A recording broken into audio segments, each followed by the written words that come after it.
Yuk, dukung UFIT TV dengan belanja di UFIT Store. www.ufitstore.com. Ustadz, saya mau tanya, bagaimana menyikapi apabila di dalam menjalankan ibadah sholat dan ibadah lainnya, di mana lingkungan saya adalah agama yang sudah menurun, yang kurang sesuai dengan tuntunan Rasulullah SAW. Jemaah, proses untuk menjadi lebih baik itu harus dikawal bersama. Kalau antum katakan lingkungan kita, ya mereka agamanya asal-asalan. Dulu pun seperti itu. Ana selalu ingat di tahun 80-an, ya ana waktu SD waktu itu. Jarang atau bahkan tidak ada perempuan yang berkerudung. Pakai jilbab, nah. Kalau membaca sejarah revolusi jilbab, ada yang nulis sejarah revolusi jilbab itu tahun 89-90. Sebelum itu nggak ngerti mereka. Sampai jilbab yang perintahnya ada di dalam Al-Quranul Karim, yang tidak ada khilaf di antara para ulama kaum muslim. Itu umat Islam nggak pakai. Bahkan istrinya ustadz, Masya Allah. Istrinya ustadz. Allahu Akbar. Anak kadang-kala boleh enggak jamaah mandi di sungai telanjang? Boleh apa enggak? Boleh. Siapa yang bilang enggak boleh? Yang penting enggak ada yang ngelihat. Yang penting enggak ada yang ngelihat. Tertutup, enggak ada yang ngelihat. Di beberapa tempat itu ya Allah ya. Padahal daerah-daerah pesantren terkenal itu wanita lelaki mandi di sungai telanjang. Apakah ada khilaf di antara para ulama?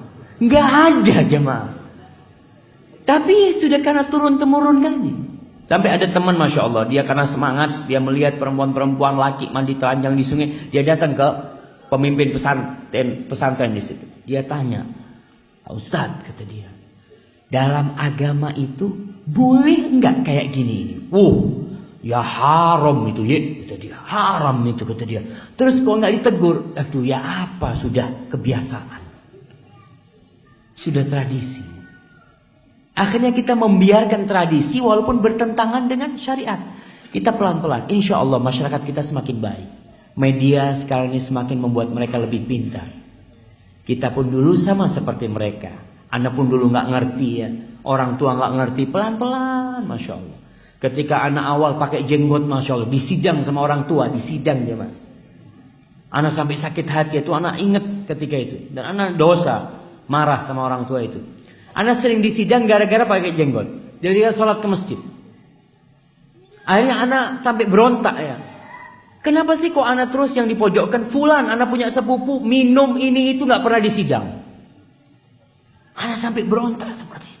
Tapi karena kebodohan mereka, nggak ngerti mereka sebelumnya. Dan kita pun sabar menghadapi orang di kampung.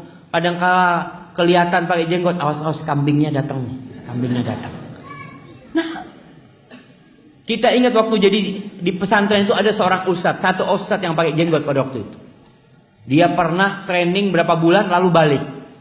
Mahasiswa, santri-santri itu nulis di tembok, kambing welcome to kandang. Allahu Akbar jemaah. Karena kebodohan kita jemaah.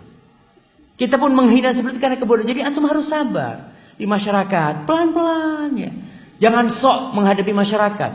Karena mereka akan mengatakan, "Lele, kau itu anak kapan, Le?" Jadi baru belajar sudah sok gitu kan. Belajar dulu, kitabmu baru berapa yang kau baca gitu.